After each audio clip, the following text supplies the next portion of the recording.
I want to do a quick video now on the complex tense. And that's my phrase. I'm saying complex tense in opposition to simple tense. So just as a bit of review, a verb has simple tense in that it relates the present time, the past time, or the future time for one happening, one event in isolation. All right.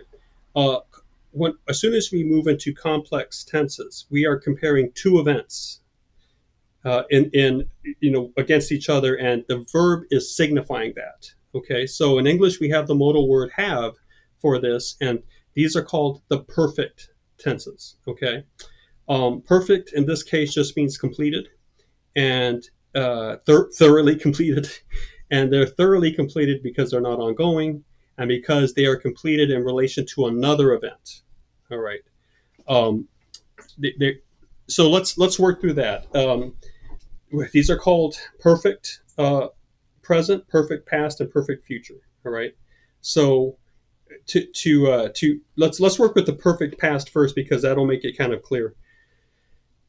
Let's say that I'm working with a meal, right? We're going to use this as that historical happening, and again, by happening, I don't necessarily mean something that you can see, with moving parts. I just mean an event.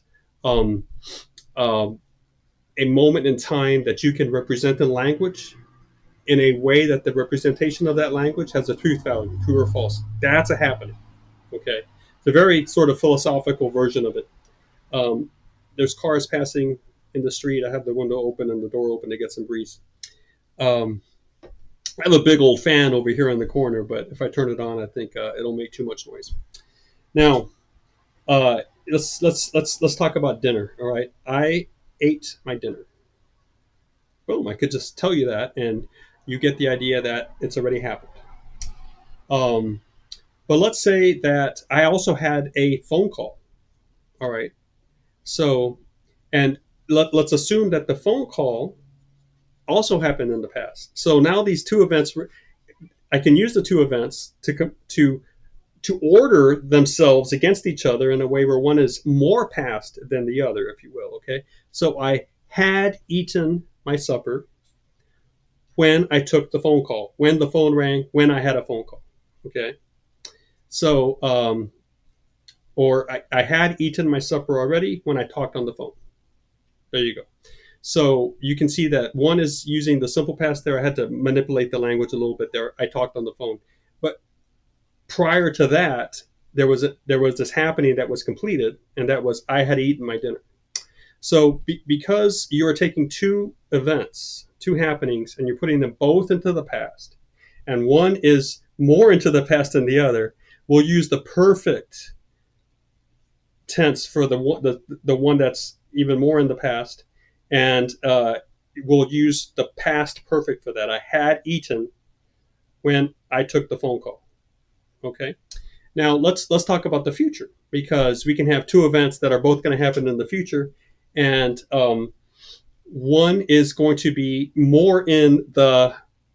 This is kind of crazy, but it's going to be more in the past in the future than the other. I think the better way to say this is going to be less in the future than the other. One's going to be positioned further in the future than that other event, which is going to be closer to you in this moment of time of the utterance. So let's see. I will have eaten my supper when I will have the phone call. So I'm going to have a phone call. I will have the phone call. I will talk on the phone if you want to just put it in the simple future.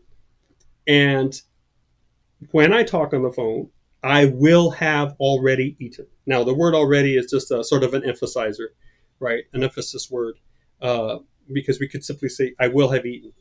See, I will have eaten and I will have already eaten. There's no semantic difference.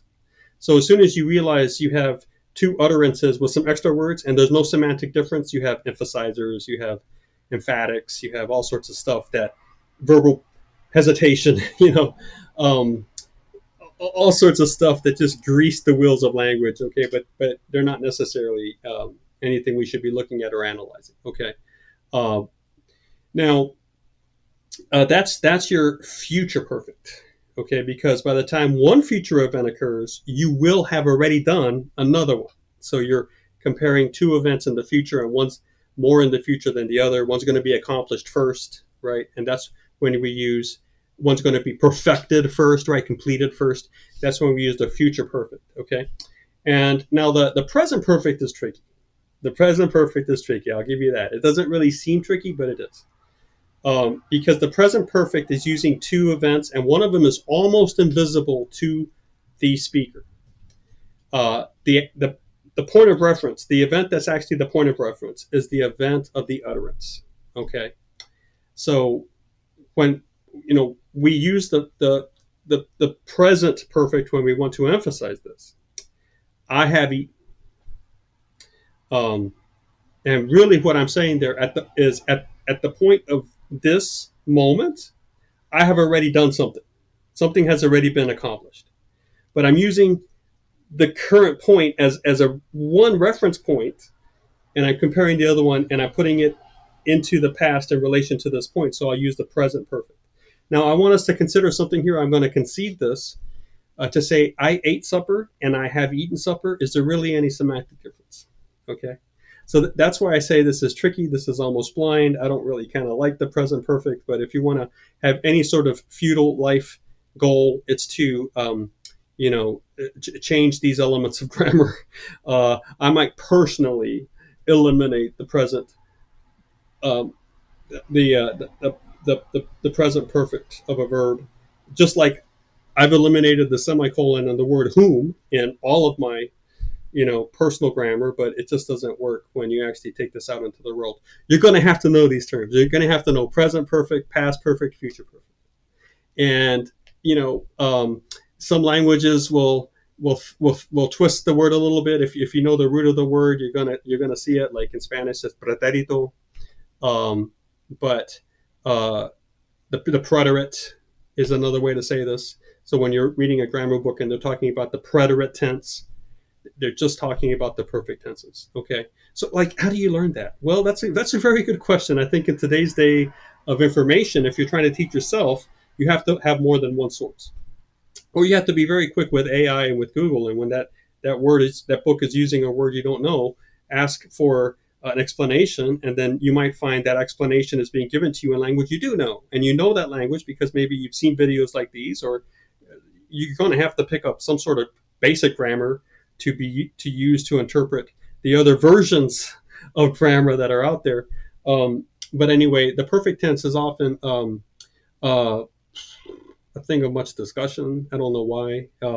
I feel like very many grammarians don't necessarily stress the actual 2 points. Maybe they don't stress them so much because if you start with the present perfect, I have eaten, the point of reference, which is that second event, you need the perfect tenses always have to have two events. That second event that you need is the act of utterance, the present point right now. As of this act of utterance, I have already eaten. Right, there's your second. And it's so blind because there's no semantic difference in saying I ate supper, simple past, I have eaten supper, complex past. There doesn't seem to be much difference. We get away with just saying that a lot, right? But in fact, it really helps if you force the first point of reference in there being at the moment of this utterance. As I say this, I have already, there you go. Now you got your 2 points. And you can take those 2 points. If both go into the past, you have past perfect for one of them, the one that's further in the past. If both go into the future, then you have future perfect for one of them, the one that's less in the future. I guess this one right here, or whatever. I'm trying to get them according to the screen, but you got the idea. So take this information, think about it, maybe draw a timeline out, practice with just the way you speak, see if you can see it in your everyday speech, and then just remember these terminologies. As you learn a foreign language, you're going to have to learn the simple tenses, present, past, future, and you're going to have to probably about it. You're going to have to learn a version of the verbs that relate to the perfect tenses: perfect past, perfect present, perfect future. All right, thank you for watching.